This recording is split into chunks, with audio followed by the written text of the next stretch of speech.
ब्राह्मण की किस्मत, इस पर थोड़ी गहराई से बात करेंगे। जी, ये कहानी मुंगेर के दो पंडित भाइयों की है, हरि शास्त्री और ओम शास्त्री।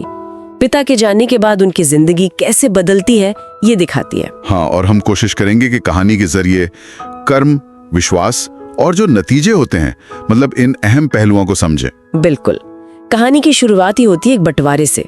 पिता की मृत्यु के बाद बड़ा भाई हरि बड़ी, कह सकते हैं, चालाकी से संपत्ति बांटता है। चालाकी से कैसे? वो पंडिताई का काम, जो सम्मान वाला भी है और जिससे आमदनी भी अच्छी होती है, वो खुद ले लेता है, और घर का जो अच्छा हिस्सा है वो भी। अच्छा, और छोटे भाई ओम शास्त्री? उसके हिस्से आती है पथरीली, एकदम बंजर जमीन। यहीं पर, मतलब शुरू में ही, दोनों भाइयों का स्वभाव एकदम साफ हो जाता है। हाँ, एक तरफ थोड़ी चतुराई, लालच शायद, और दूसरी तरफ ओम की सरलता, जो मिला वो स्वीकार कर लिया। बिल्कुल। और हरि की चालाकी यही नहीं रुकती। वो क्या करता है, पिता के संदूक से चुपके से 80 सोने की मोहरें निकाल लेता है।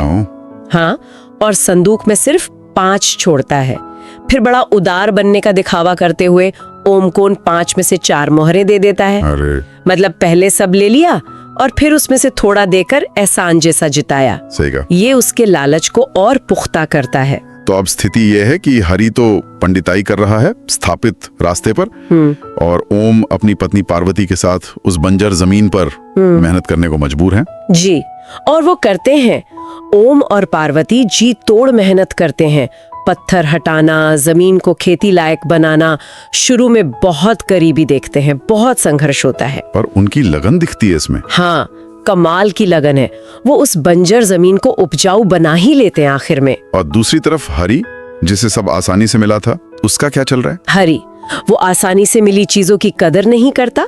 पंडिताई से जो कमाता है उसे गलत चीजों में उड़ाने लगता है। गलत चीजें मतलब शराब, उसे शराब की बुरी लत लग जाती है। अपने जो पुरोहिती के काम है उनमें ध्यान नहीं देता, लापरवाही करता है। उसकी पत्नी लक्ष्मी समझाती है पर वो सुनता कहाँ है। तो यहाँ कर्म का पहिया घूमता दिख रहा है, एक की मेहनत, दूसरे की लापरवाही। बिल्कुल, एक ऊपर उठ रहा है, दूसरा नीचे जा रहा है। फिर कहानी में एक, आप कह सकते हैं, दैवीय मोड़ आता है। अच्छा, वो क्या? ओम को एक रात सपने में एक दिव्य पुरुष दिखाई देते हैं। वो उसे इशारा करते हैं कि जमीन का जो बाकी पथरीला हिस्सा है उसे खोदो, और इसके लिए एक खास बहुत मजबूत कुदाल भी देते हैं सपने में। सपने में कुदाल? ये तो काफी रहस्यमय लगता है। क्या ये सिर्फ भाग्य था या ओम की मेहनत और आस्था का फल? ये सवाल तो रहता ही है। खैर, ओम सुबह उठकर उस दिव्य कुदाल से खुदाई शुरू करता है। पहले तो जहरीले सांप निकलते हैं। ओह, डर गया होगा वो तो। हाँ, पर वो रुका नहीं। फिर गड्ढे में पानी भर जाता है, लेकिन फिर वो पानी भी अपने आप कम हो जाता है, और आखिर में वहाँ भगवान कृष्ण की एक बहुत सुंदर मूर्ति मिलती है। कमाल है, दिव्य हस्तक्षेप ही देंगे ऐसे तो। और फिर आकाशवाणी होती है, आवाज आती है कि ओम, इसी जगह पर मंदिर बनाओ। और फिर क्या होता है? लोग साथ देते हैं? हाँ, ये घटना पूरे गांव के लिए खास बन जाती है। लोग ओम की मदद के लिए आगे आते हैं, सब मिलकर मंदिर बनाते हैं। और हरि, उसका क्या हाल है सबके दौरान? हरि के कर्मों का फल उसे मिल रहा होता है। गांव वाले उसे शराब पीते हुए रंगे हाथों पकड़ लेते हैं। अच्छा। हाँ, और उसके बाद उसका सामाजिक बहिष्कार हो जाता है। कोई उससे पूजा पाठ नहीं करवाता। उसकी आर्थिक हालत बहुत ज्यादा खराब हो जाती है। उसका पतन साफ दिखता है। उधर ओम का मंदिर मशहूर हो रहा होगा। जी, मंदिर में चमत्कार होने की बातें फैलती हैं, जैसे एक अंधे बच्चे की आंखों की रोशनी लौट आती है। भक्तों की मनोकामनाएं पूरी होती हैं। ओम का सम्मान बहुत बढ़ जाता है। एक भाई का उठना, दूसरे का गिरना, ये तो साफ दिख रहा है। लेकिन कहानी में शायद कोई दुखद मोड़ भी है। हाँ, हरि के साथ दुखद अंत होता है। वो एक दिन नशे में धुत सड़क पर पड़ा होता है और एक घोड़ा गाड़ी, मतलब टांगा, उसे कुचल देता है। उसकी मौत हो जाती है। ये तो बुरा हुआ, दुखद है। पर यहाँ ओम का किरदार फिर से सामने आता होगा। बिल्कुल। अपने भाई की मौत के बाद ओम हरि की पत्नी लक्ष्मी को, जिसने पहले शायद हरि का ही साथ दिया था अन्याय में, उसे माफ कर देता है। माफ कर देता है? हाँ, न सिर्फ माफ करता है बल्कि उसे अपने घर ले आता है, उसे सहारा देता है। ये ओम के बड़प्पन और क्षमा की भावना को दिखाता है। शायद वो कर्मों के बुरे चक्र को तोड़ना चाहता है। ये वाकई बड़ी बात है। लेकिन कहानी यहाँ खत्म नहीं होती है ना?